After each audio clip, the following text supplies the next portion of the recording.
The soft blue glow of Jake's phone screen pierced through our darkened bedroom like a lighthouse beacon cutting through fog.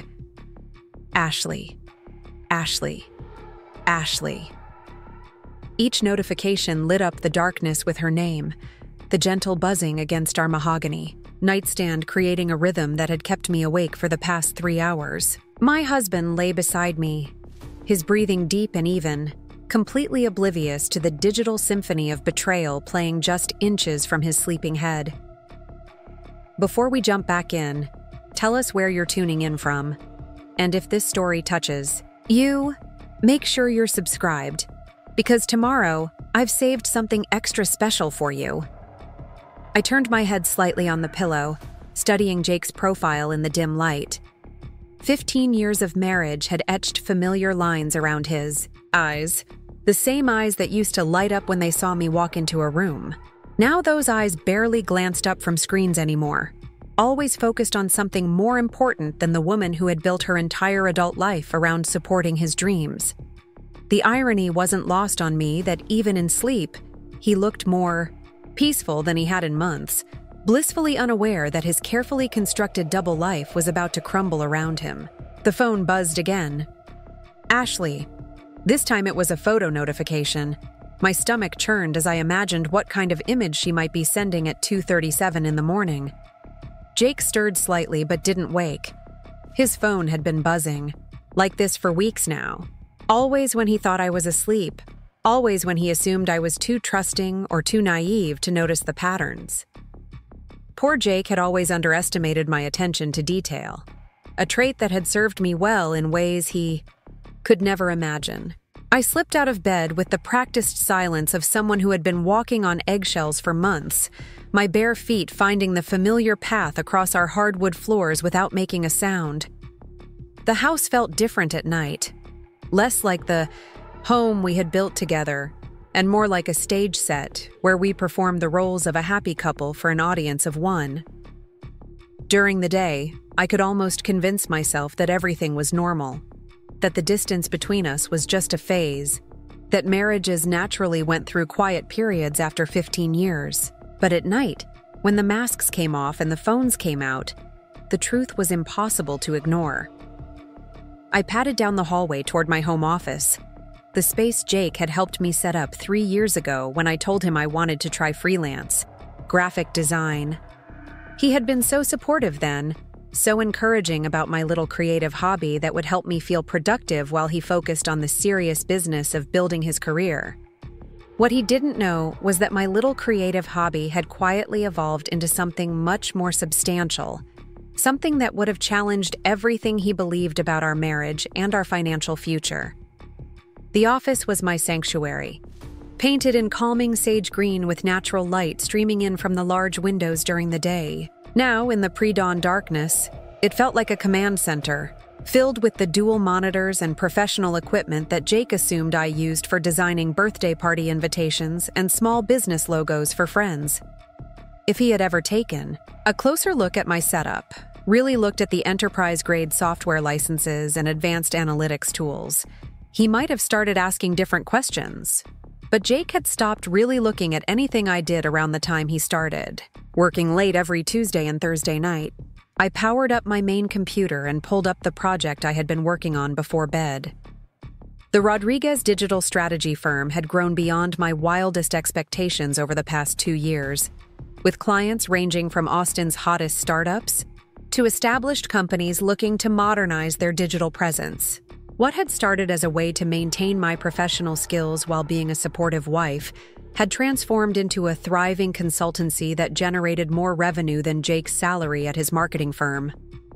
The beautiful irony was that my success had happened right under his nose, invisible to a man who had convinced himself that his wife's intellectual capacity peaked at remembering his coffee order. My phone sat silently on the desk, a stark contrast to Jake's digital fireworks display upstairs. I had learned to keep my business communications separate, professional, and discreet.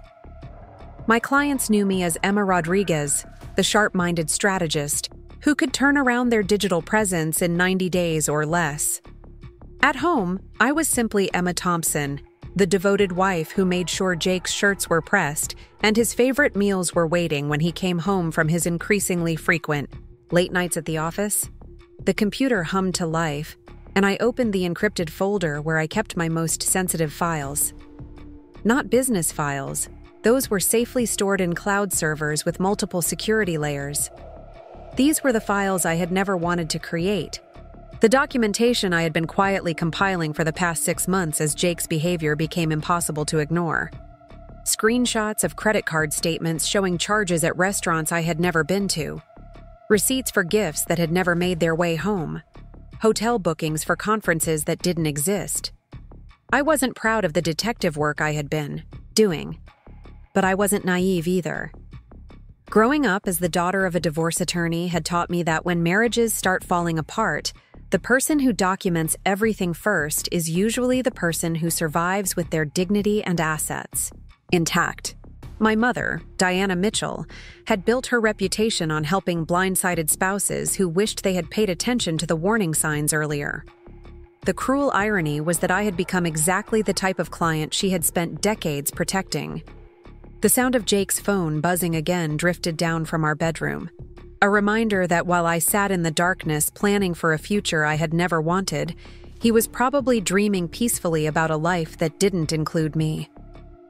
Ashley had been sending increasingly bold messages lately, photos and texts that painted a picture of a relationship that had moved far beyond simple workplace flirtation. The progression was textbook, according to my mother's experience. First, the emotional connection, then the secret meetings, then the elaborate lies, and finally the planning for a future that excluded the inconvenient spouse. What Ashley and Jake didn't know was that Emma Thompson, the accommodating wife, had access to resources and support systems that could make their romantic fantasy very expensive for both of them.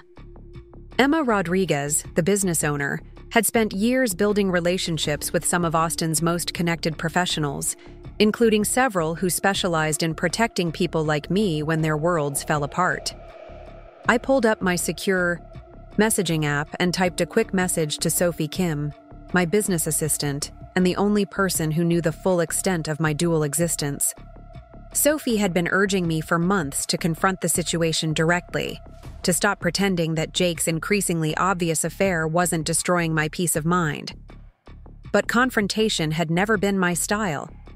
I preferred strategy, preparation, and overwhelming evidence.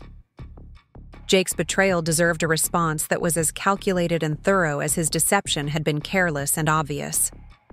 The message to Sophie was simple.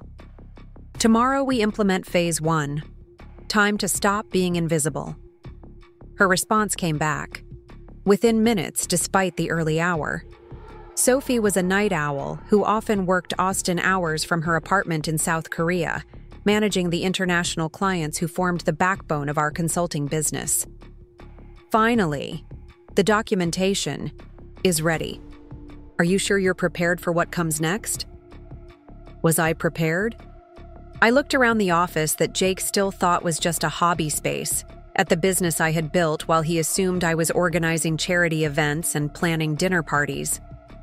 I thought about the bank accounts he didn't know existed, the professional relationships he had never bothered to ask about, the woman I had become while he was busy falling in love with someone else. Prepared felt like an understatement. I walked to the window and looked out at our neighborhood, where other couples were sleeping peacefully in their beds, trusting that the person next to them was building a future together rather than planning an escape route. Cedar Park had been Jake's choice when we moved to Austin, a safe suburban community where successful young professionals could build the kind of life that looked perfect from the outside. Beautiful homes, manicured lawns, 2-car garages, and secrets hidden behind every front door. Our house had been a symbol of everything Jake wanted to achieve, a visual representation of his success that he could point to when colleagues and friends talked about their own accomplishments. What he had never understood was that I had wanted to achieve things too, dreams and ambitions that went beyond creating the perfect backdrop for his life. Those dreams had been quietly growing in this very office while he assumed I was content to exist in his shadow. The phone upstairs buzzed again, and I made a decision that would change everything. Instead of returning to bed and pretending to sleep through another night of Ashley's digital love letters, I would give Jake exactly what he seemed to want. If he was too cowardly to have an honest conversation about where our marriage was heading, I would provide the clarity he apparently couldn't manage on his own. I climbed the stairs slowly, each step feeling like a deliberate choice rather than an automatic response. The woman who had been tiptoeing around her own home for months was about to stop apologizing for taking up space in her own life. Jake's phone continued its insistent buzzing, Ashley's name lighting up the screen like a neon sign advertising my husband's infidelity. When I reached our bedroom, Jake was still sleeping, one arm thrown across the space where I should have been lying. His phone sat on his nightstand, completely unprotected, unlocked, and displaying a preview of Ashley's latest message that made my stomach turn. The casualness of it all was almost more insulting than the actual betrayal. He hadn't even bothered to hide his affair properly, hadn't respected me enough to at least make an effort to be discreet. I picked up his phone with steady hands, surprised by how calm I felt. The woman who had spent months agonizing over what to do next suddenly knew exactly what needed to happen. Ashley's message thread told a story that was painfully predictable and devastatingly thorough.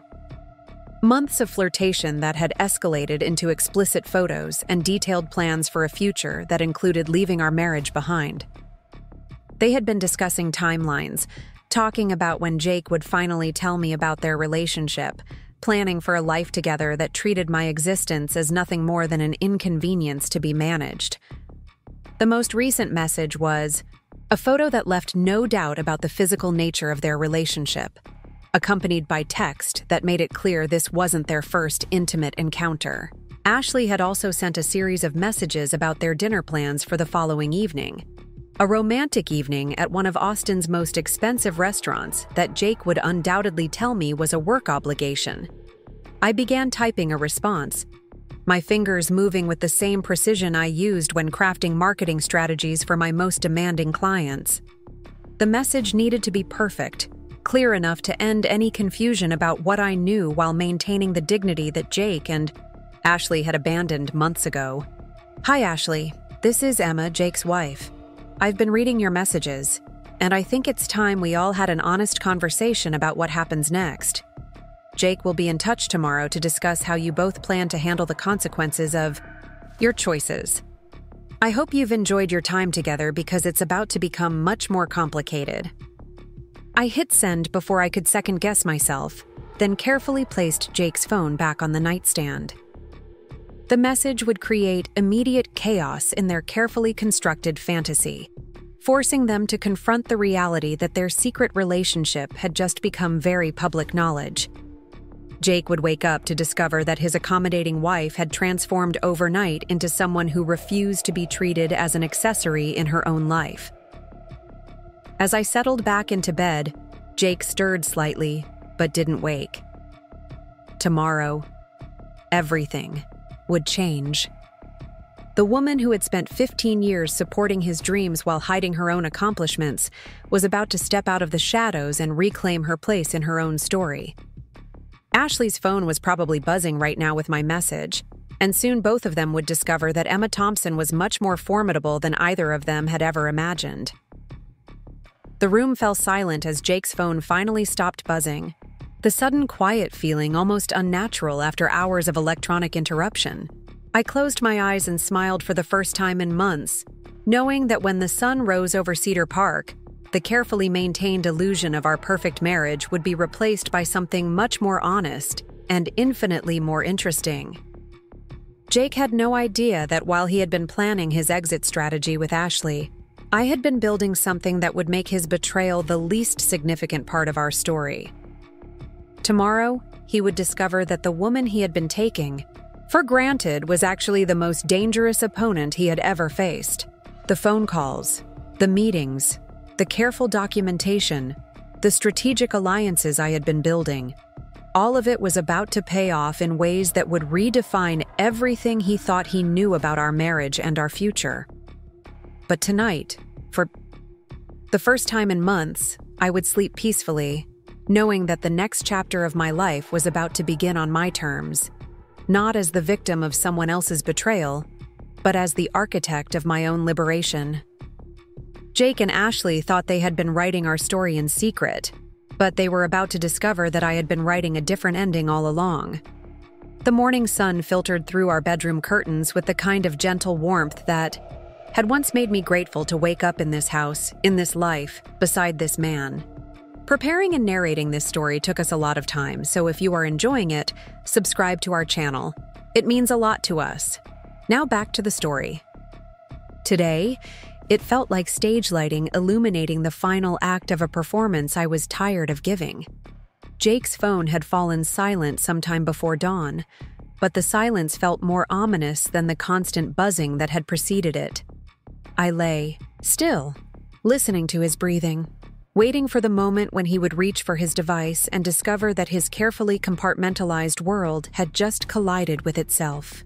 I had already been awake for an hour, my mind racing through the dozens of variables that would unfold once Jake read my message to Ashley. 15 years of marriage had taught me to read his patterns like a meteorologist tracking storm systems. First would come the panic, the frantic scrolling through messages to understand exactly what had been exposed.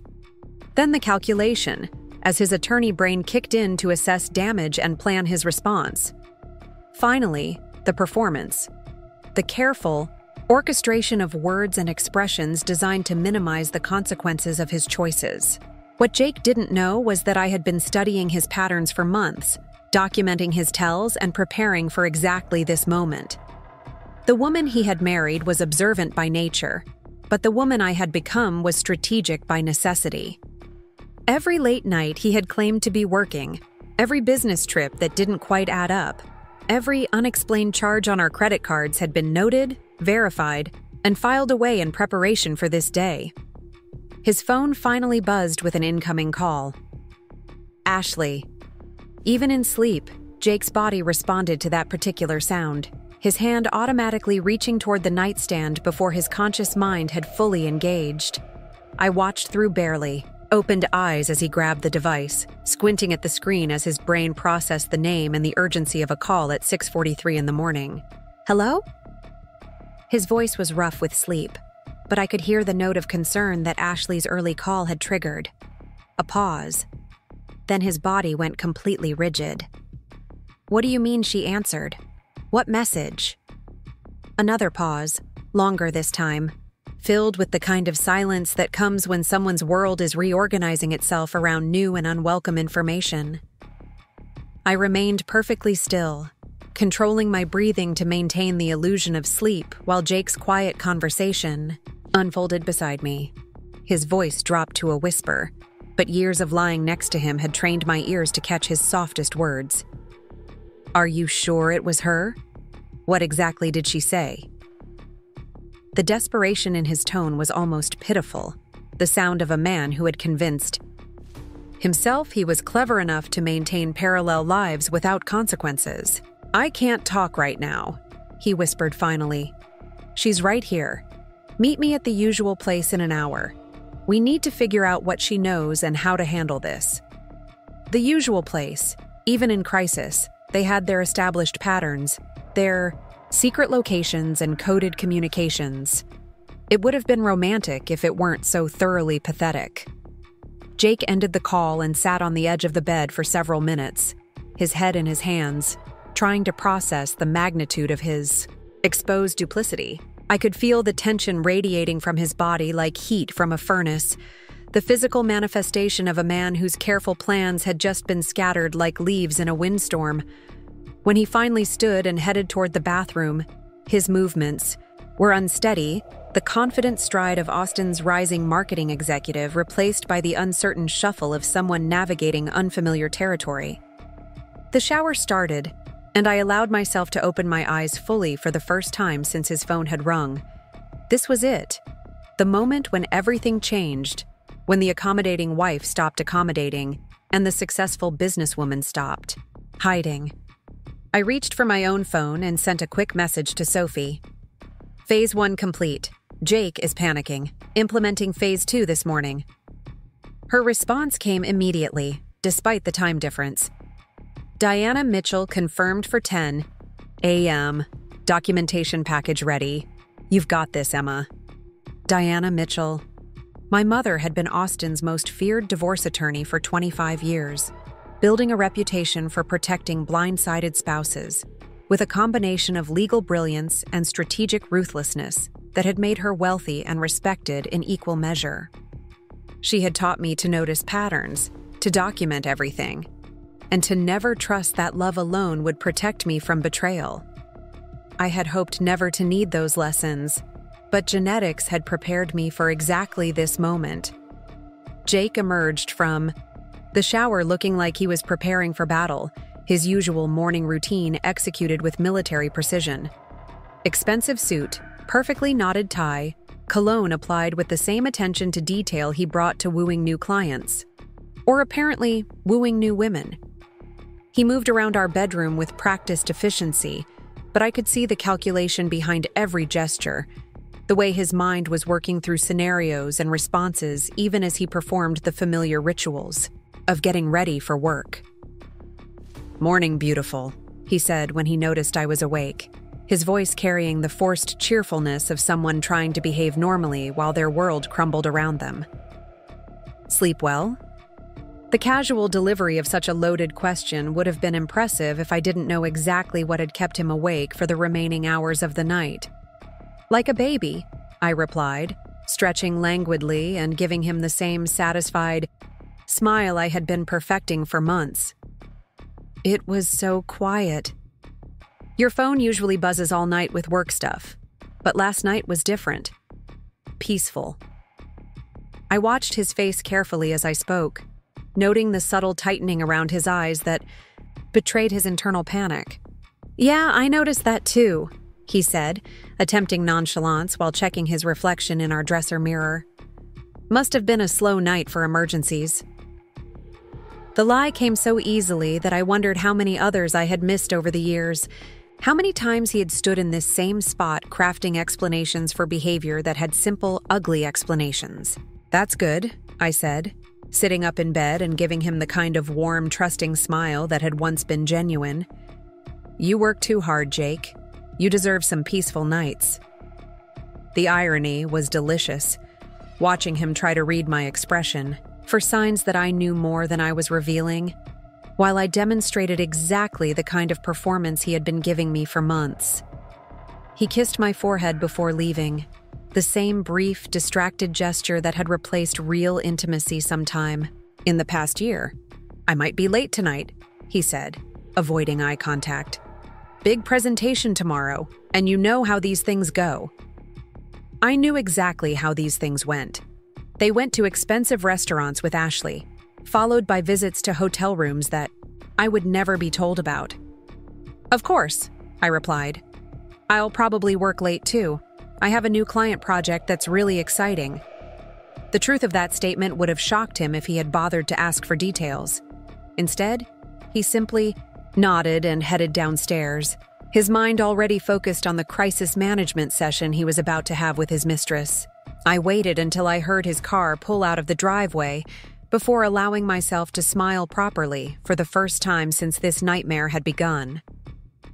Jake thought he was dealing with a crisis of exposure, but he had no idea that exposure was just the first phase of a much more comprehensive plan. While he spent the morning trying to contain damage with Ashley, I would be meeting with the attorney who had never lost a high-stakes divorce case, armed with documentation that would make his affair look like a minor footnote in a much larger story of deception and financial misconduct. The drive to downtown Austin gave me time to center myself and prepare for what would be one of the most important conversations of my life. The city was waking up around me, early commuters heading to jobs and lives that probably felt more stable than mine did at the moment, but also less full of possibility. Discovery of betrayal was devastating, but it was also liberating in ways that people who had never experienced it couldn't understand. All the energy I had been pouring into maintaining an illusion could now be redirected toward building something real. Diana Mitchell's office occupied the top floor of a glass tower that commanded views of Lady Bird Lake and the state capitol. a visual reminder of the power and influence she wielded in Austin's legal community. I had been there countless times growing up, but never as a client, never as someone seeking the kind of protection she specialized in providing. The receptionist recognized me immediately, her expression shifting from professional courtesy to genuine sympathy as she realized why I was there. "Emma, honey," she said, rising to give me a hug that felt like coming home after a long, difficult journey. "Your mama's been expecting you. She cleared her whole morning when you called." The kindness in her voice almost broke through the composure I had been maintaining, but I couldn't afford to fall apart yet. There would be time for emotional processing later, after the strategic foundation had been properly laid. Diana's office was exactly as I remembered it, filled with law books and awards that testified to decades of successful advocacy for clients who had been underestimated by their opponents. She looked up from her desk as I entered, her expression combining professional assessment with maternal concern in the unique way that only she could manage. "Tell me everything," she said without preamble, gesturing to the chair across from her massive desk. "Start from the beginning, and don't leave out anything that feels relevant, no matter how small or embarrassing. The details that feel insignificant are often the ones that win cases." For the next hour, I walked through the timeline of Jake's betrayal with the thoroughness of someone who had been trained by the best. The late nights, the unexplained expenses, the gradual emotional distance, the increasingly obvious signs that he was building a life that didn't include me. Diana took notes in her precise handwriting, occasionally asking clarifying questions that revealed decades of experience with men who thought they were clever enough to outwit the women they had underestimated. "And what about your business?" she asked when I finished recounting Jake's infidelity. "How much does he know about your real income and assets?" This was the question I had been waiting for, the moment when I could reveal the trump card that even my own mother didn't fully understand. "He thinks I make maybe $20,000 a year doing small graphic design projects for friends," I said, pulling out my tablet and opening the financial dashboard that showed the real scope of Rodriguez's digital strategy. "The actual number is closer to $400,000 annually, with projected growth that could double that within 2 years. Diana's eyebrows rose as she reviewed the figures, her expression shifting from maternal concern to professional admiration. "Emma, this is extraordinary. You've built a substantial business while maintaining complete operational security. Your father would be proud of this level of strategic thinking." My father had been a financial analyst who taught me to think in terms of numbers and systems rather than emotions and expectations. "Jake has no idea," I continued. "He's never asked serious questions about my work, never looked at our tax returns carefully, never wondered why I can contribute to household expenses without obvious income sources. He pays the mortgage and thinks that makes him the primary breadwinner, but I've been covering almost everything else for 2 years." "This changes everything," Diana said, leaning back in her chair with the satisfied expression of an attorney who had just discovered that her client held all the best cards. "Divorce in Texas is about equitable distribution, but when one spouse has been concealing assets while the other has been building substantial wealth independently, the calculations become very interesting." She pulled out a legal pad and began sketching what she called the strategic landscape, identifying all the moving pieces that would determine how the next few months unfolded. Jake's affair was just one element, embarrassing but not necessarily financially relevant.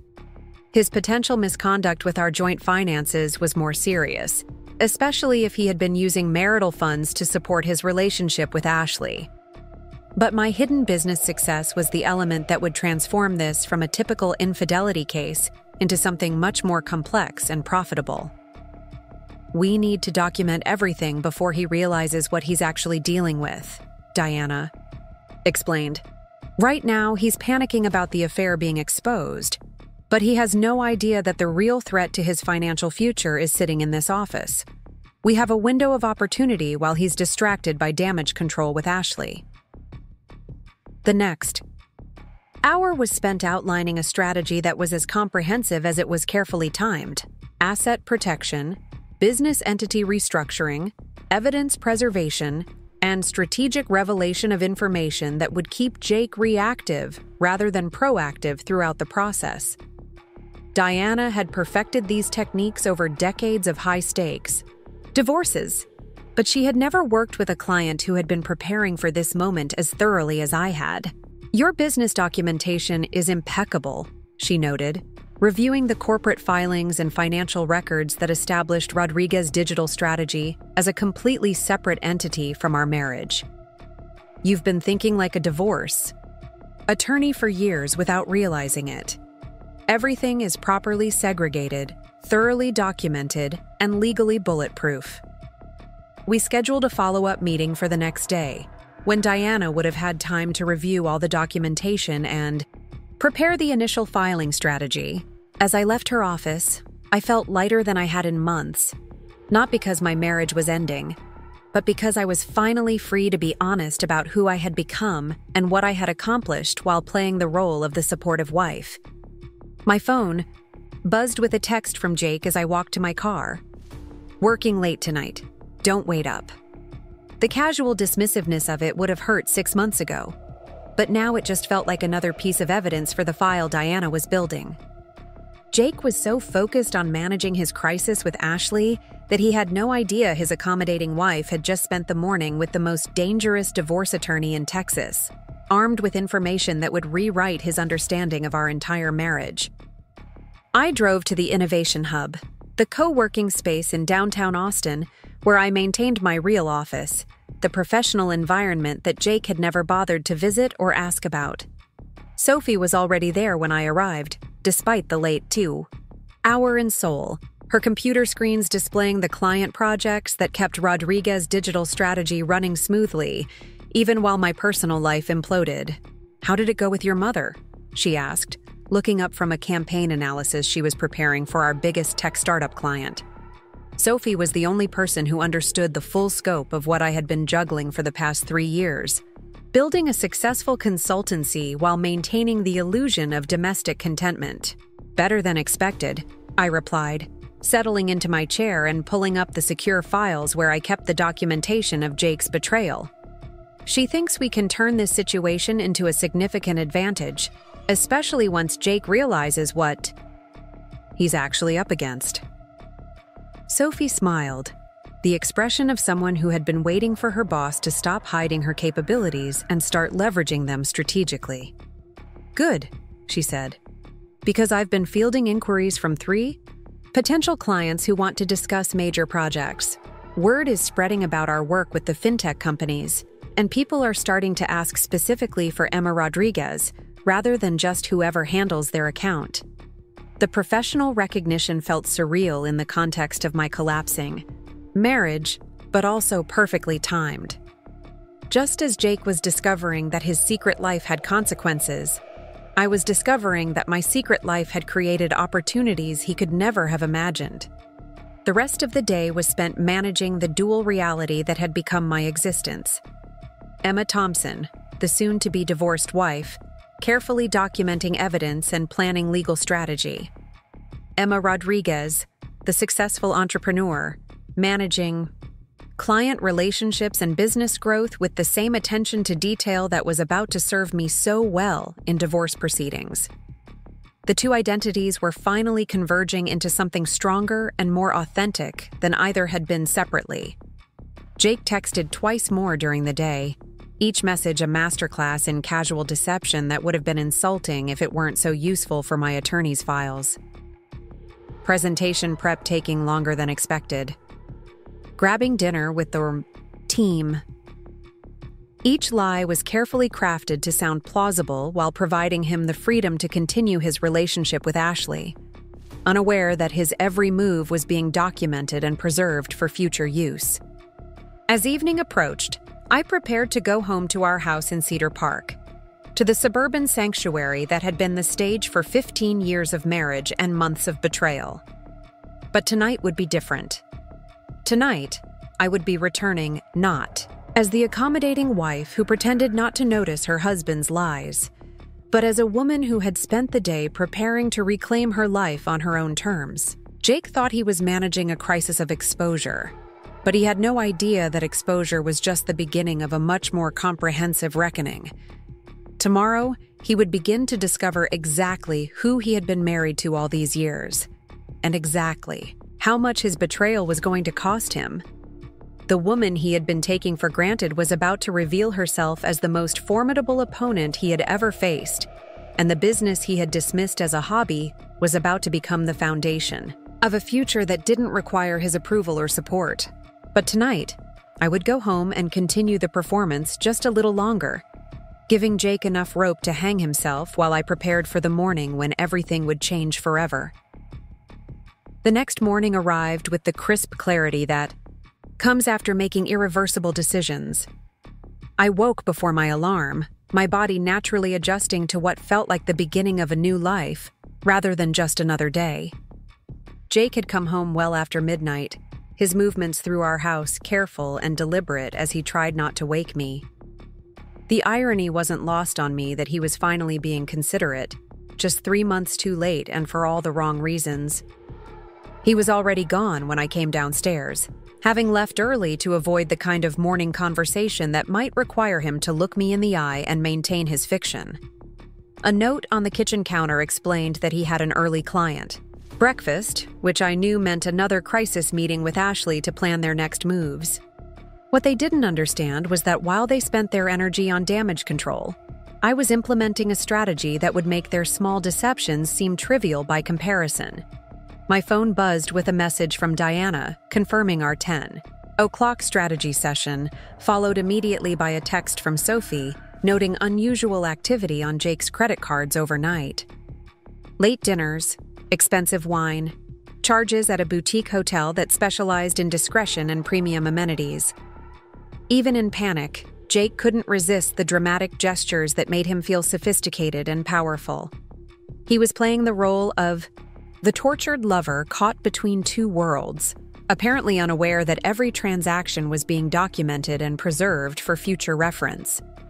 I dressed carefully for what would be the most important day of this unfolding drama, choosing a cheetah's navy blazer and pencil skirt that projected competence without aggression.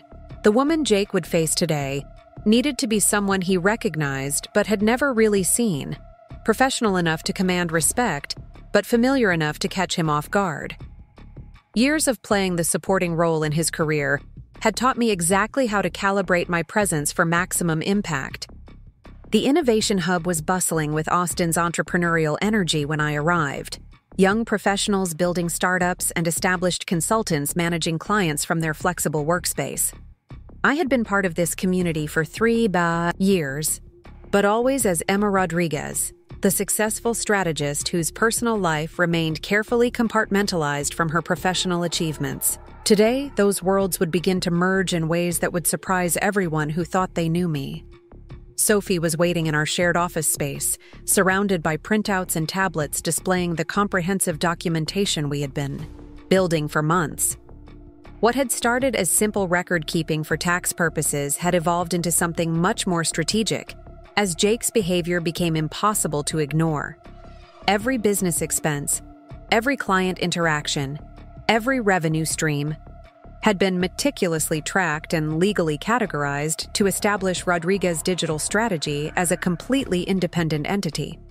"The forensic accountant your mother recommended can start immediately," Sophie reported, pulling up spreadsheets that showed the financial timeline of our marriage alongside the growth trajectory of my business.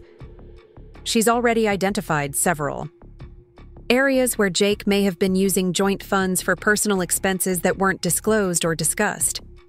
Hotel rooms, restaurant bills, gifts purchased on credit cards you both have access to, but that never appeared in your home.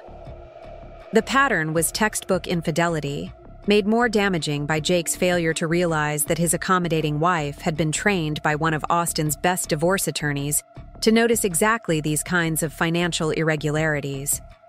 Every unexplained charge would need to be accounted for, every mysterious expense justified, every lie supported with documentation that he probably hadn't bothered to preserve.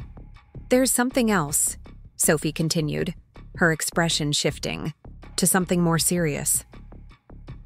I've been monitoring the business analytics for Jake's company, and there are some irregularities that might be relevant. Client billings that don't match project timelines, expense reports that show charges for work that wasn't delivered, meetings scheduled during hours when the participants were documented as being elsewhere. This was information I hadn't expected. A complication that could transform Jake's personal betrayal into professional misconduct with much more serious consequences. If he had been using company resources to support his affair, or worse, billing clients for time he was actually spending with Ashley, the ramifications would extend far beyond our marriage into criminal territory. How extensive is the documentation? I asked, reviewing the preliminary analysis Sophie had prepared. Her investigative skills had been invaluable for client research, but I had never imagined they would be turned toward my own husband's professional activities. Comprehensive enough to raise serious questions, she replied. Your mother will want to see this before you meet with Jake. If there are criminal implications, the divorce strategy needs to account for potential prosecution scenarios. The conversation was surreal, discussing my husband's potential crimes with the same analytical detachment I brought to client strategy sessions. My phone rang as we were reviewing the financial documentation. Jake, calling from his office with the kind of controlled urgency that suggested he was still trying to manage multiple crises simultaneously. I let it ring twice before answering, not wanting to seem too eager or too distant. Emma, we need to talk, he said, without preamble, his voice carrying the strained quality of someone who had been practicing difficult conversations. Can you meet me for lunch today? There are some things we should discuss. The careful phrasing was classic Jake, attempting to control the narrative by choosing the timing and location of our confrontation. Of course, I replied, injecting just enough warmth into my tone to suggest that I suspected nothing beyond normal marital maintenance. Is everything all right? You sounded stressed when you left this morning. The gentle concern in my voice would either reassure him that I was still playing my expected role or make him more paranoid about what I actually knew. Everything's fine, he said, the kind of automatic response that meant everything was decidedly not fine. Just some work issues that are affecting my schedule. I want to make sure we're on the same page about some upcoming changes. Changes. The euphemistic language was almost insulting, as if our 15-year marriage could be reduced to a schedule adjustment that required my polite accommodation. We agreed to meet at the Capitol Grill, one of Austin's most expensive restaurants, and a location that suggested Jake wanted our conversation to take place somewhere public and refined, where emotional outbursts would be contained by social expectations. He was planning to tell me about Ashley in an environment where my response would be constrained by the presence of other diners and the pressure to maintain appearances. What Jake didn't know was that I had already made a reservation at the same restaurant for later that evening, where I would be dining with 3 of Austin's most influential business leaders to discuss expanding Rodriguez's digital strategy into new markets. The contrast between those 2 meals would perfectly illustrate the gap between who Jake thought I was and who I had actually become.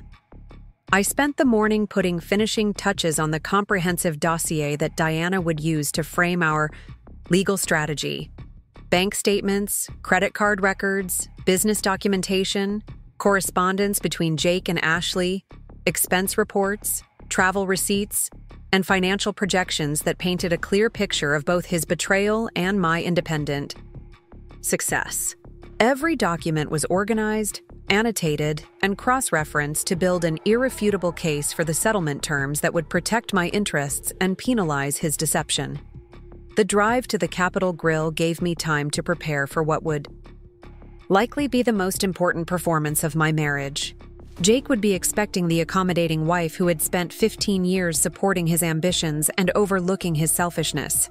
Instead, he would encounter someone who had been paying attention to every detail while building her own foundation for independence. The conversation would determine whether he continued to underestimate me or began to understand the magnitude of his miscalculation.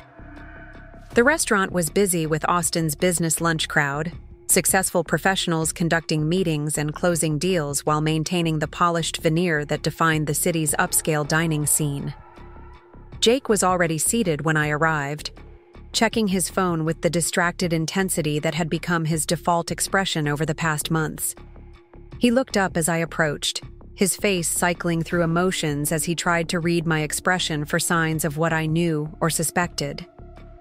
"You look beautiful," he said, standing to kiss my cheek with the kind of automatic gesture that had replaced genuine affection somewhere along the way. "I'm glad we could do this. It feels like we haven't had a real conversation in weeks." The irony was staggering, considering that our lack of real conversation was entirely due to his effort to avoid exactly the discussion we were about to have. "I've missed this too," I replied, settling into my chair and giving him the kind of warm smile that suggested complete trust in whatever he was about to tell me. "You've been so busy lately, and I know how much pressure you're under at work. I'm just glad we can take some time to reconnect." The careful phrasing would either put him at ease or make him more nervous about how to frame his confession. Jake ordered wine with the deliberate attention of someone trying to control the pace and tone of a difficult conversation. He chose an expensive bottle, the kind of gesture that had once felt romantic, but now seemed calculated to soften the impact of whatever revelation he was planning. Every movement was choreographed, from the way he arranged his napkin to the careful modulation of his voice as he began speaking. "Emma, there's something I need to tell you," he started, his eyes focused on his wine glass rather than my face. "Our marriage has been going through some challenges lately, and I think we both know that we've been growing apart." The opening was textbook deflection, attempting to frame his betrayal as a mutual failure rather than his personal choice. "I've felt that too," I said gently, reaching across the table to touch his hand in a gesture of support that was completely genuine despite the circumstances. "Marriage isn't easy, especially after 15 years, but I've always believed that we could work through anything together." The sentiment was true, even though I now knew that Jake had stopped believing it months ago. "That's what makes this so difficult," he continued, finally meeting my eyes with an expression that was equal parts guilt and relief. "I've developed feelings for someone else. It wasn't planned, and it doesn't diminish what we've shared, but I can't pretend it isn't happening." The careful phrasing was designed to minimize his agency in the situation, as if his affair was something that had happened to him rather than something he had actively chosen. I allowed my face to register shock, hurt, and confusion in carefully measured doses, giving him the reaction he expected while maintaining enough composure to ask the right questions. "Someone else? Jake, I don't understand. Who is she? How long has this been going on?" The tremor in my voice was completely authentic, even though it stemmed from anger rather than surprise. "Her name is Ashley, and she works at the firm," he said, rushing through the basic facts as if speed would somehow make them less devastating. "It started as friendship, but over the past few months, it's become something more. I never intended for this to happen, Emma. You have to believe that." The plea for understanding was pathetic, considering that his intention was irrelevant compared to his actions. "Ashley from your office?" I asked, as if I was just now connecting the name to a person I had met at firm holiday parties and company picnics. "The young woman from marketing? Jake? She's barely 30 years old." The age difference was just one of many factors that made his choices seem ridiculous rather than romantic. "Age doesn't matter when you connect with someone," he said, defensive now that I was questioning the validity of his great love affair. "What matters is that I've found something I didn't know I was missing. Ashley understands my work. She appreciates my ambitions. She doesn't take my success for granted." Each accusation was a blade designed to make me feel responsible for his betrayal, as if my support had somehow been inadequate compared to Ashley's admiration. The lunch continued with Jake presenting his carefully rehearsed justification for destroying our marriage while I performed the role of the devastated wife, trying to understand how our life together had failed so completely. He spoke about needing space to explore his feelings, about the complexity of adult relationships, about his hope that we could handle this situation with dignity and mutual respect. Every word was designed to make his selfishness sound reasonable and mature. What he didn't know was that while he was explaining why our marriage couldn't survive his affair, I was mentally reviewing the settlement terms that Diana had outlined, the financial protection strategies that would preserve my business interests, and the evidence that would make his betrayal extremely expensive. Jake thought he was managing a difficult but necessary conversation about the end of our marriage. I was gathering the final pieces of information needed to ensure that his new beginning would be built on the ruins of his professional reputation and financial security. "What happens now?"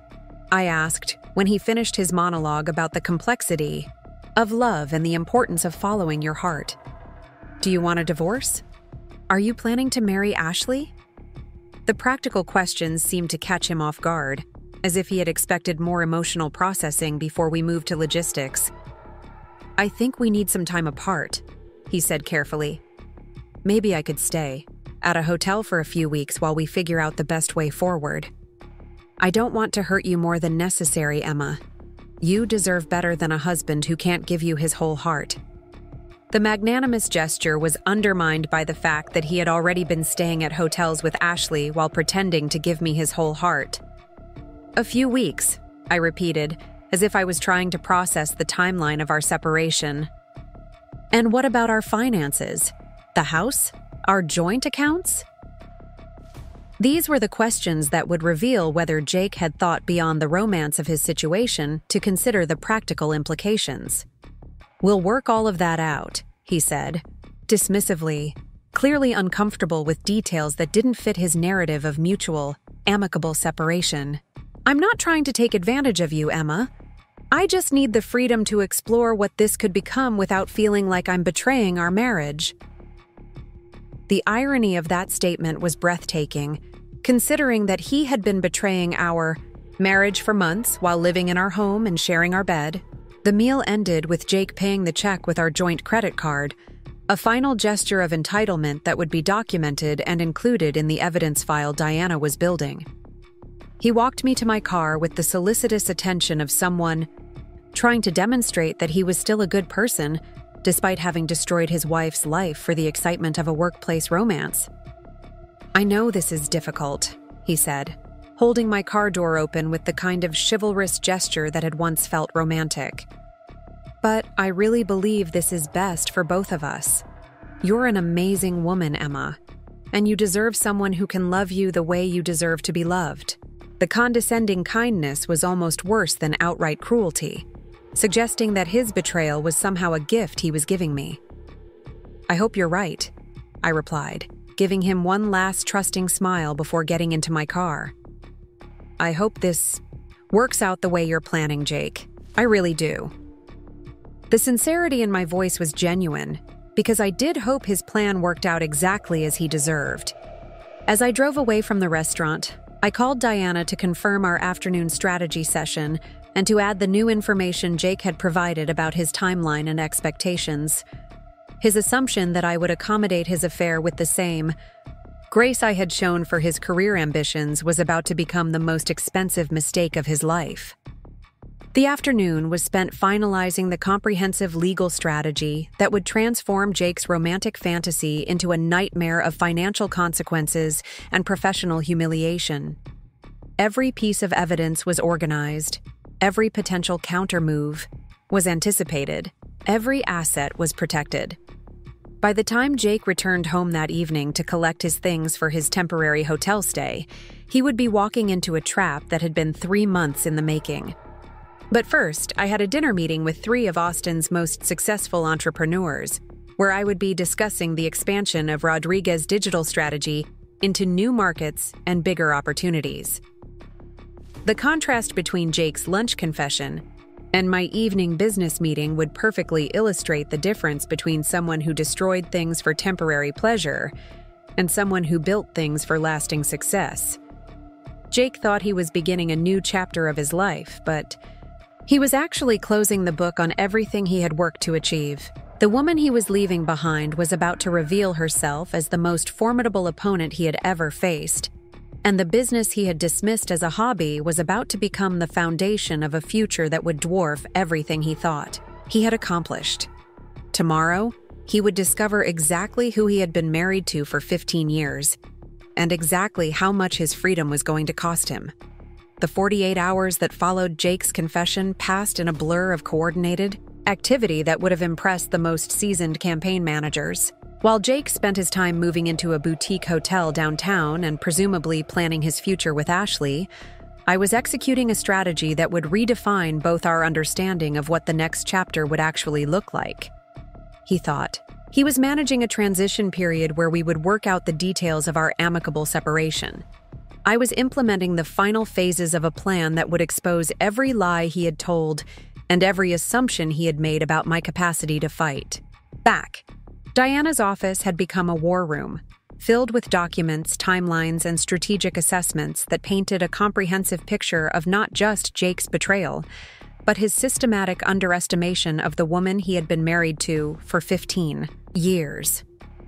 The evidence we had compiled went far beyond simple adultery into territory that would have professional and potentially criminal implications for a man who had built his career on the assumption that he was smarter than everyone around him. The forensic accounting results are extraordinary, Diana announced as she spread the findings across her conference table like a general reviewing battlefield maps. Jake has been using your joint accounts to fund his affair to the tune of nearly $40,000 over the past 8 months. Hotel rooms, restaurant meals, gifts, even a weekend trip to Napa that he told you was a business conference. Every transaction is documented, dated, and directly traceable to times when he was supposed to be elsewhere. The systematic nature of his deception was almost more insulting than the betrayal itself. He had turned our shared financial resources into a funding mechanism for his romantic adventure, while telling me that we needed to be more careful about discretionary spending.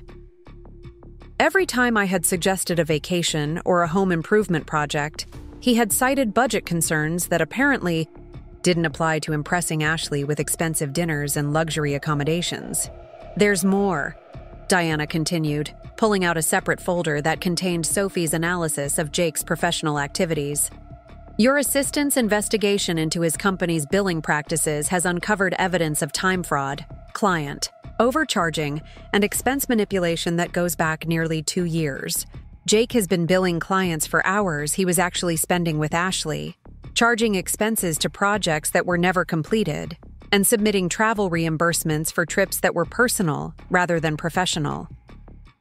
This revelation transformed the situation from a messy divorce into something far more complex and dangerous for Jake's future. Professional misconduct in the legal marketing field carried consequences that could destroy his career permanently, while potential criminal charges would make his current hotel arrangements seem trivial compared to where he might be spending his time if prosecutors decided to pursue the case. "What's our timeline?" I asked, reviewing the comprehensive documentation that would serve as the foundation for our legal strategy. The evidence was overwhelming, but timing would be crucial. To maximize its impact and ensure that Jake couldn't take countermeasures once he realized what he was actually facing. "We file tomorrow morning," Diana replied. "Divorce papers, asset freezing orders, and a formal complaint to the Texas State Bar about potential professional misconduct. We also notify his firm's partners about the billing irregularities and suggest they conduct their own internal investigation. By noon tomorrow, Jake will be dealing with more crises than he can manage simultaneously." The comprehensive approach was designed to overwhelm Jake's ability to respond strategically while protecting my interests from any desperate measures he might attempt once he understood the true scope of his situation. Men like Jake were dangerous when cornered, but they were also prone to making mistakes when they felt their control slipping away. My phone buzzed with a text from Jake, checking in with the kind of solicitous concern that would have been touching if it weren't completely hollow. "Hope you're doing okay today." I know this is hard, but I really think we're making the right choice for both of us. Let me know if you need anything." The patronizing tone was infuriating, but also useful evidence of his mindset and expectations. I showed the message to Diana, who smiled with the satisfaction of an attorney who had seen this pattern countless times before. "Classic narcissistic behavior," she observed. "He's convinced himself that his betrayal is actually a gift he's giving you, and he expects gratitude rather than consequences. Men like Jake never see the reckoning coming because they can't imagine that anyone they've underestimated could outmaneuver them." The next 24 hours would require careful choreography to ensure that Jake was served with papers at exactly the moment when his ability to respond would be most compromised. Diana had coordinated with process servers, his firm's managing partners, and the state bar to create a cascade of revelations that would leave him reactive rather than proactive throughout the crisis.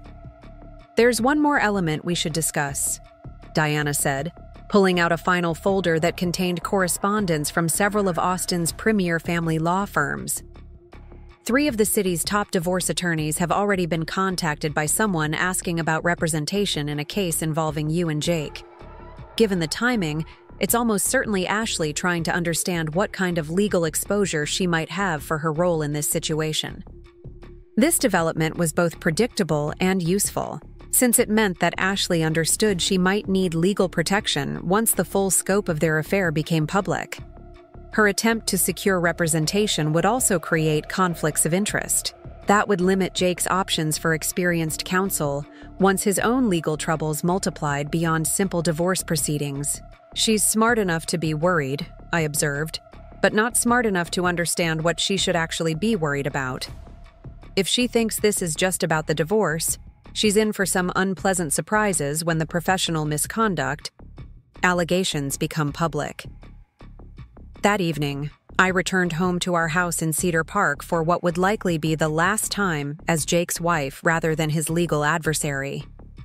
The familiar rooms felt different now, less like the foundation of a shared life and more like a stage set for a play that had finally reached its conclusion. I walked through each room methodically, not out of nostalgia, but to ensure that anything of sentimental or practical value was properly documented and protected before the legal proceedings began. Jake had taken only the basics when he moved to his hotel, apparently confident that he would have unlimited access to return for anything else he might need. His assumption that I would facilitate his transition with the same accommodating grace I had shown throughout our marriage was about to become another expensive miscalculation on a growing list of errors in judgment. My phone rang as I was reviewing the security settings for our home alarm system. Ryan Foster, Jake's creative director, and one of the few people at the firm who had always treated me as more than just an attractive accessory to Jake's professional image.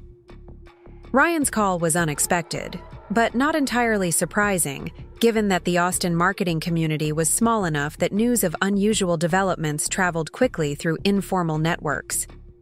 "Emma, I hope you don't mind me calling," Ryan began, his voice carrying the careful tone of someone navigating potentially treacherous conversational territory. "I heard that you and Jake might be going through some difficulties, and I wanted you to know that if you need anything at all, please don't hesitate to ask." The offer was genuine, but I could hear the underlying curiosity about what exactly had prompted Jake's sudden change in living arrangements. "That's very kind of you, Ryan," I replied, injecting just enough vulnerability into my voice to suggest that I was struggling with unexpected circumstances. "Jake and I are taking some time apart to figure out what's best for both of us. It's been difficult, but I'm managing." The careful phrasing would give Ryan enough information to satisfy his immediate curiosity, while leaving room for him to draw his own conclusions about the situation. "If you need recommendations for attorneys or financial advisors, I know some excellent people," Ryan continued, confirming that he suspected this was more serious than a temporary separation. "Going through relationship changes can be complicated, especially when there are business interests and shared assets involved. The subtle probing suggested that Ryan might know more about Jake's recent behavior than he was letting on. "I appreciate that," I said. "I'm actually working with Diana Mitchell, so I'm in good hands legally.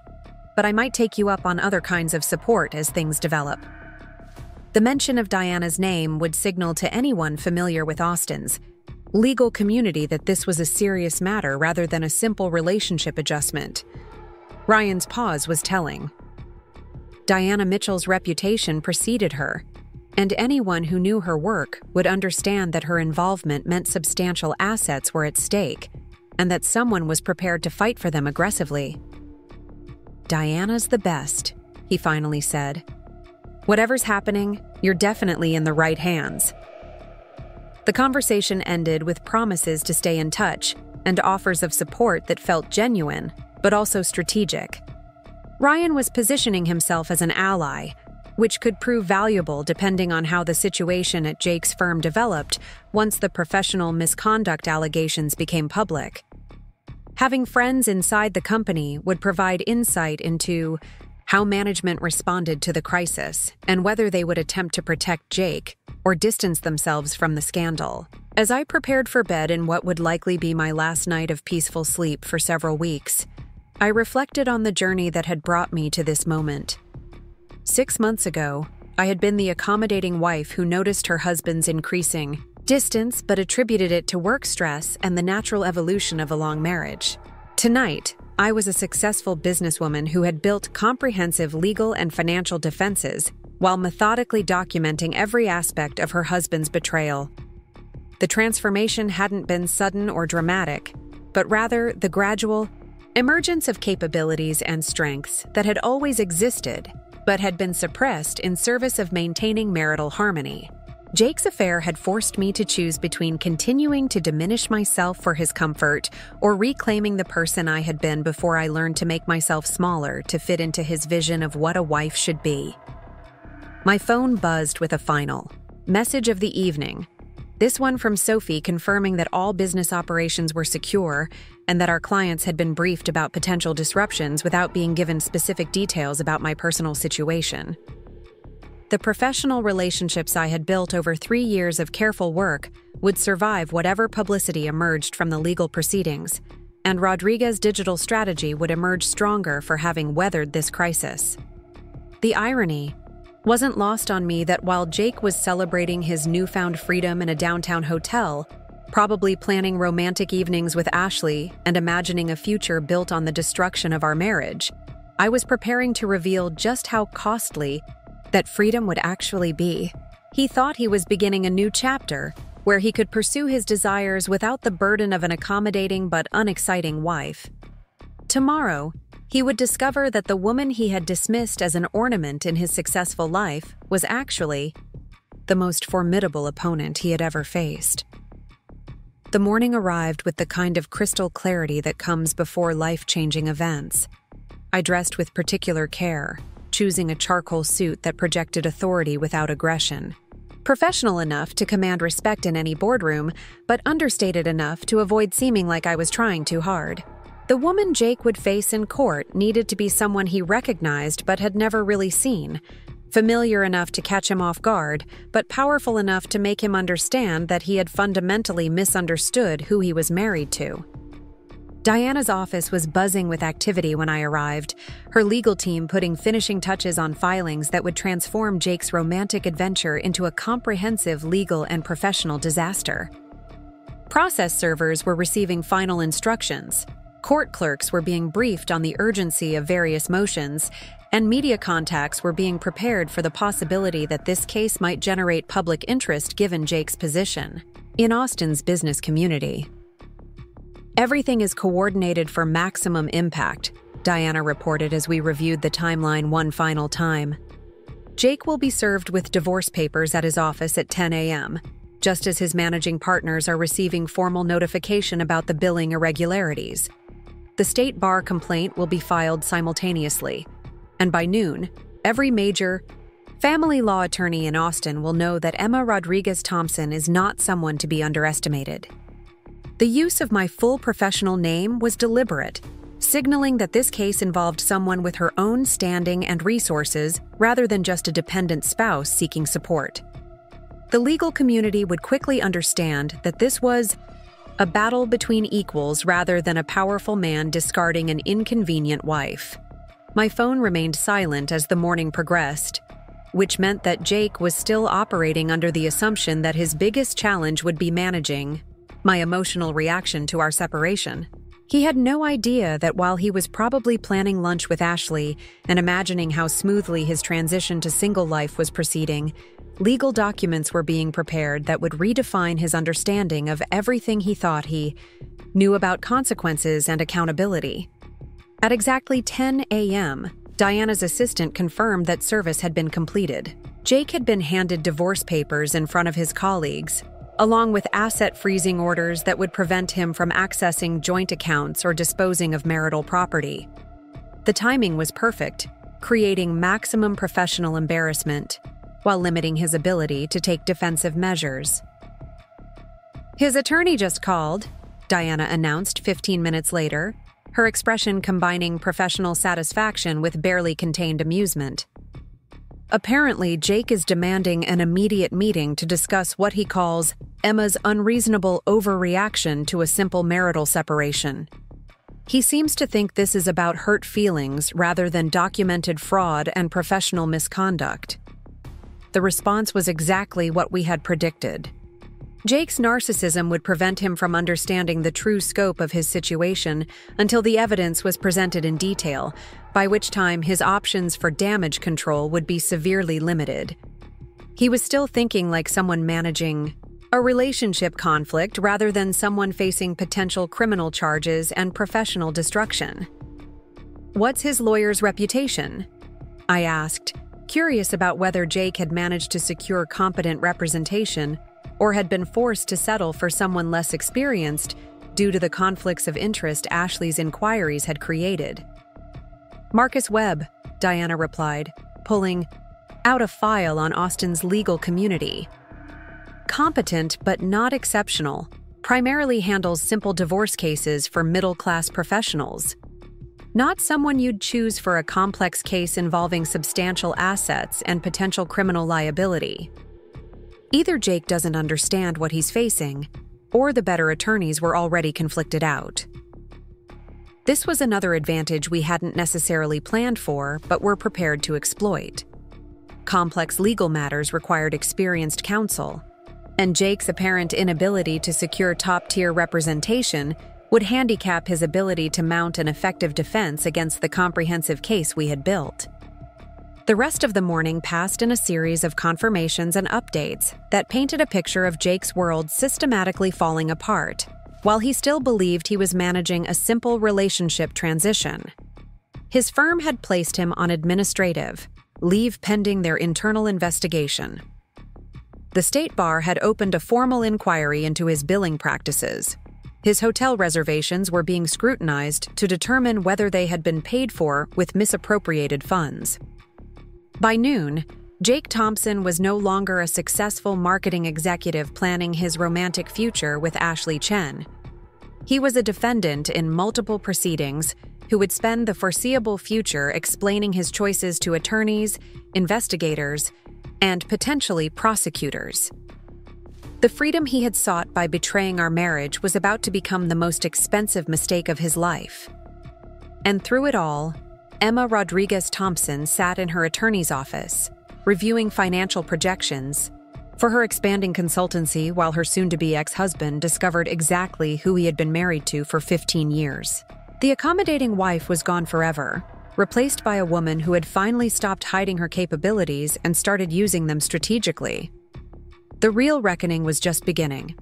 The conference room at Diana's law firm had taken on the atmosphere of a command center in the weeks following Jake's spectacular introduction to the consequences of his choices. What had begun as a straightforward divorce case had evolved into something far more complex and publicly fascinating, as Austin's legal and business communities watched one of their own discover that the accommodating wife he had dismissed was actually the most dangerous adversary he had ever encountered. Jake's attempts to manage the crisis had been as predictable as they were ineffective. His initial strategy of portraying me as an emotionally unstable woman seeking revenge for a simple marital separation had crumbled when Diana presented evidence of his systematic fraud and professional misconduct. The narrative he had tried to construct about our mutual decision to part ways became impossible to maintain when faced with documentation showing months of calculated deception and financial manipulation. The state bar investigation had expanded beyond simple billing irregularities into a comprehensive review of Jake's professional conduct that threatened to destroy his legal career permanently. His firm had initially attempted to contain the damage by characterizing his actions as personal failings that didn't reflect their institutional standards. But as the scope of his misconduct became clear, they had quietly begun the process of removing his name from their partnership agreements and client relationships. Ashley Chen had proven to be as strategic about self-preservation as she had been about pursuing Jake in the first place. When it became clear that their affair had been built on misappropriated funds and professional misconduct, she had quickly distanced herself from both the relationship and any knowledge of Jake's criminal activities. Her cooperation with investigators had provided crucial evidence about the timeline and extent of Jake's fraudulent behavior, while her testimony had demolished any remaining sympathy for his position. "The settlement conference is scheduled for tomorrow," Diana announced, as we reviewed the final terms that would officially end my marriage while ensuring that Jake's betrayal would have lasting financial consequences. "His attorney has indicated that he's prepared to accept our terms rather than face a public trial that would expose the full extent of his professional and personal misconduct." The terms were comprehensive and punitive, designed to ensure that Jake's pursuit of romantic freedom would cost him everything he had worked to achieve professionally and financially.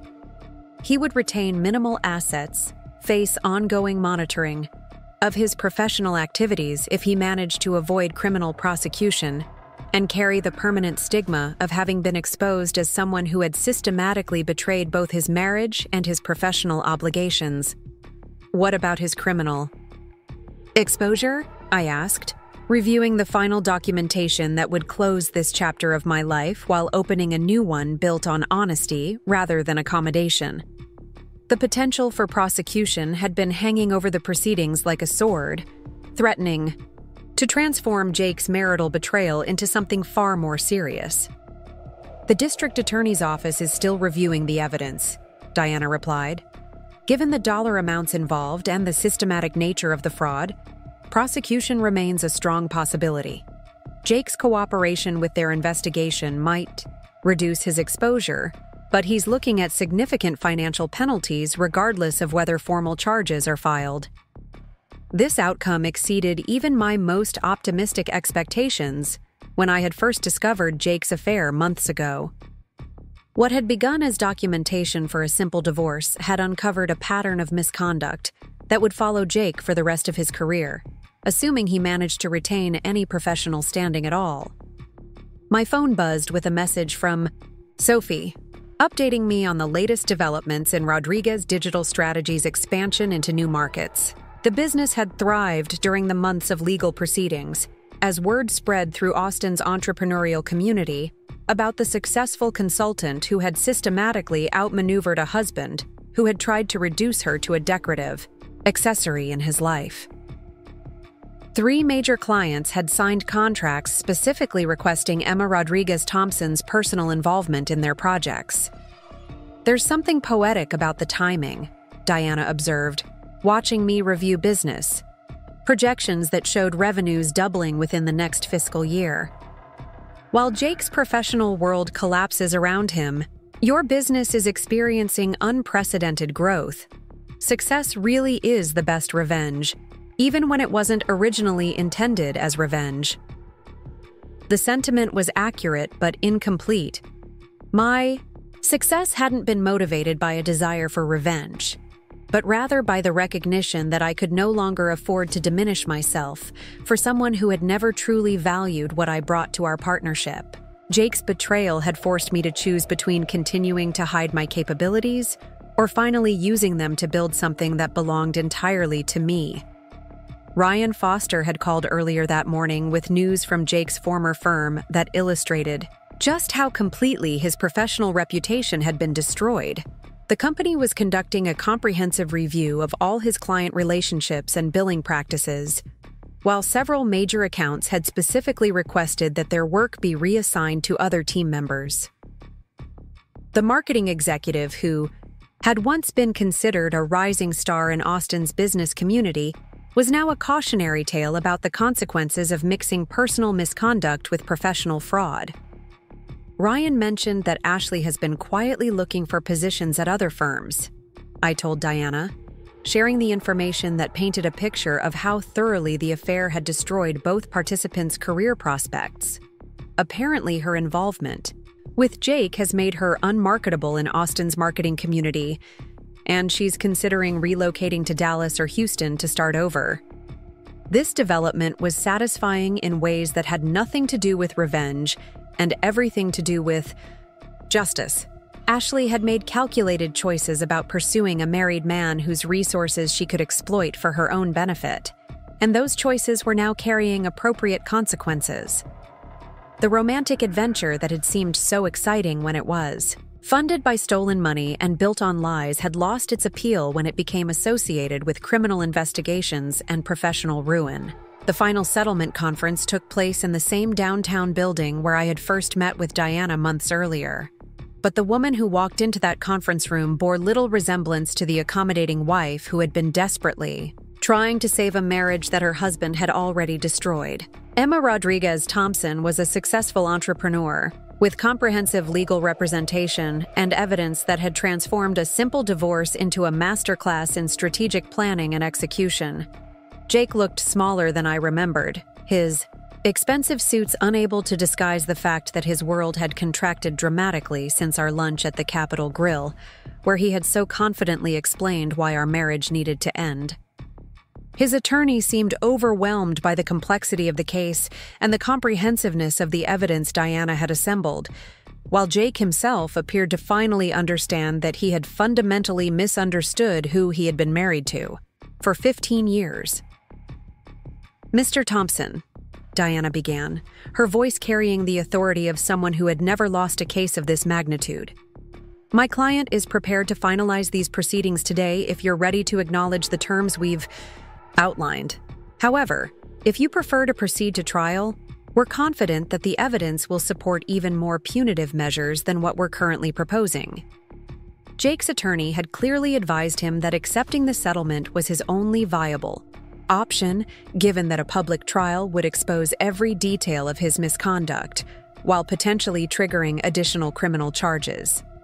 The man who had once commanded respect in Austin's legal marketing community was now faced with choosing between voluntary disgrace and public humiliation, followed by potential imprisonment. "My client accepts the terms," Marcus Webb announced, his voice carrying the resignation of someone who understood that his client had no remaining leverage in the negotiations. "We request that the proceedings be kept as confidential as possible to minimize additional professional damage." The request for confidentiality was both pathetic and pointless, given that Jake's misconduct had already become common knowledge throughout Austin's legal and business communities. His attempt to limit further exposure was evidence that he still didn't understand the magnitude of what he had lost through his choices. "Confidentiality is not part of our agreement," Diana replied smoothly. "Mr. Thompson's actions created public consequences that cannot be undone through private settlements. However, my client has no interest in unnecessary publicity and will not be speaking to media about these proceedings." The distinction was important and deliberate. I had no desire for revenge publicity, but I also wouldn't help Jake minimize the natural consequences of his behavior by agreeing to artificial confidentiality restrictions. His professional reputation would be determined by his actions, not by my discretion. The actual signing of the divorce decree felt anticlimactic after months of strategic planning and legal maneuvering. 15 years of marriage ended with signatures on documents that allocated assets, established support obligations, and formally dissolved the legal framework that had once seemed like the foundation of a shared future. Jake's signature was unsteady, his hand trembling slightly as he acknowledged terms that would reshape his financial and professional life permanently. As we left the conference room, Jake made one final attempt to salvage some dignity from the wreckage of his choices. "Emma," he said, his voice carrying a note of desperation that would have moved me months earlier. "I want you to know that I never intended for things to end this way. I really did think we could handle this amicably." The statement was so fundamentally disconnected from reality that it almost deserved sympathy rather than anger. Jake still believed that systematic fraud, professional misconduct, and marital betrayal could be handled amicably if the injured party was accommodating enough to cooperate with her own victimization. His inability to understand cause and effect remained intact even as he faced the consequences of that same cognitive failure. "I'm sure you did, Jake," I replied, my voice carrying the calm certainty of someone who had learned to trust her own judgment rather than accommodate someone else's. "Delusions. But intentions don't determine consequences. Actions do. I hope you remember that in whatever comes next." The brief exchange felt like a fitting conclusion to our relationship, with Jake still trying to manage impressions while I focused on moving forward based on reality rather than wishful thinking. The man who had convinced himself that he was sophisticated enough to maintain parallel lives without consequences was still trying to negotiate his way out of accountability. Diana and I walked through downtown Austin in the afternoon sunshine, the city's energy and optimism providing a perfect backdrop for what felt like the beginning of a new life, rather than just the end of an old one. The woman who had spent 15 years supporting someone else's ambitions was free to pursue her own goals without apologizing for her capabilities or diminishing her achievements to maintain someone else's ego. "You've handled this entire situation with remarkable grace," Diana observed as we reached my car. "Most people in your position would have been consumed by anger or motivated primarily by revenge. Your focus on building something positive while protecting your interests strategically has been extraordinary to watch." The compliment was gratifying, but it also reflected something important about how the experience had changed my understanding of my own capabilities. The accommodating wife had possessed the same intelligence and strategic thinking abilities as the successful entrepreneur, but she had been trained to use those skills in service of someone else's goals rather than her own. Jake's betrayal had forced me to redirect those capabilities toward protecting and advancing my own interests, revealing strengths I had always possessed but never fully utilized. The drive back to my new apartment in downtown Austin provided time to reflect on the journey that had brought me from that night, when Jake's phone buzzed incessantly with Ashley's messages to this afternoon, when I was officially free to build a life based on my own choices and values. The woman who had lain awake listening to evidence of her husband's betrayal had transformed into someone who refused to accept being diminished or dismissed by anyone. Rodriguez's digital strategy had grown beyond my most ambitious projections, with a client roster that included some of Austin's most innovative companies and a reputation for strategic thinking that had made my professional opinion sought after throughout the city's business community.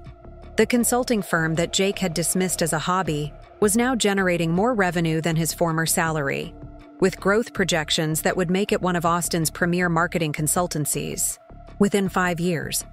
More importantly, the success had been built on authenticity rather than accommodation, on showcasing capabilities rather than hiding them, on building something substantial rather than supporting someone else's achievements. The business bore my name and reflected my values, creating a professional identity that couldn't be diminished by someone else's insecurity or threatened by someone else's betrayal.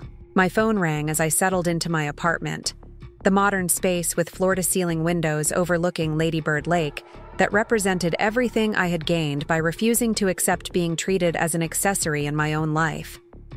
Sophie was calling, from Seoul, with news about a potential expansion into international markets that could transform Rodriguez's digital strategy from a regional consultancy into a global operation.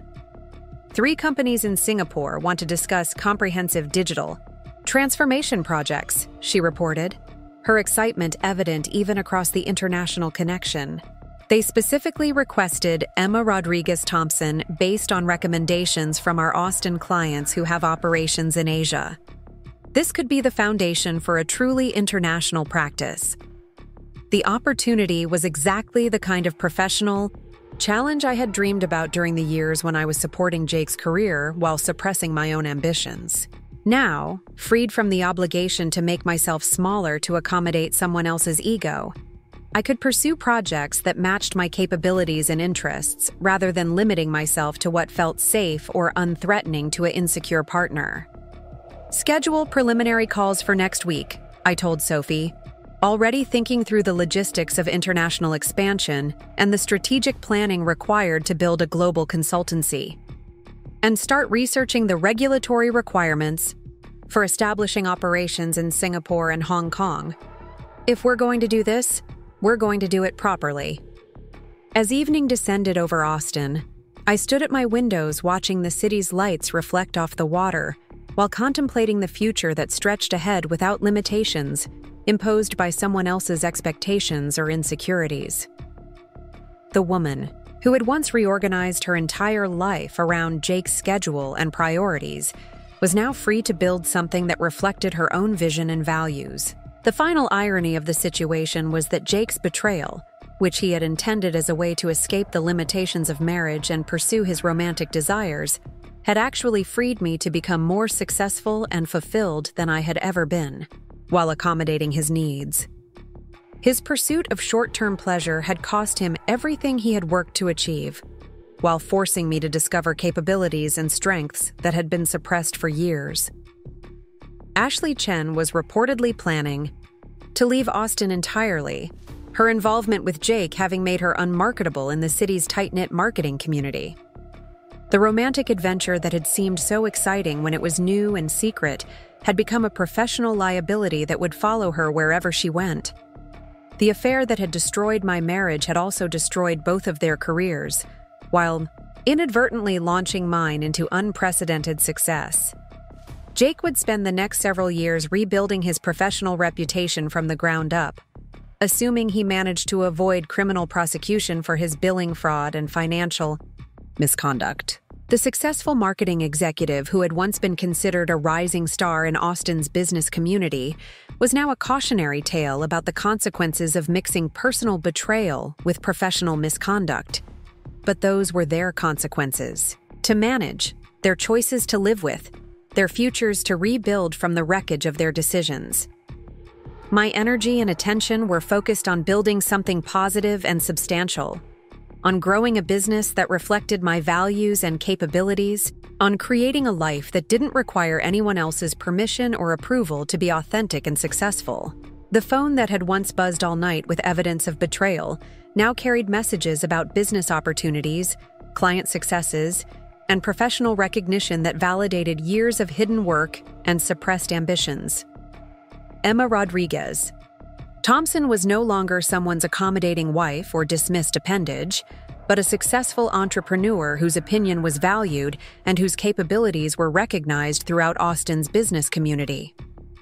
The woman who had answered Jake's phone that night months ago, typing a message to Ashley that would change everything, had evolved into someone who no longer needed to respond to anyone else's agenda or accommodate anyone else's limitations. The journey from betrayed wife to successful entrepreneur had been painful and challenging, but it had also been the most authentic and empowering experience of my adult life.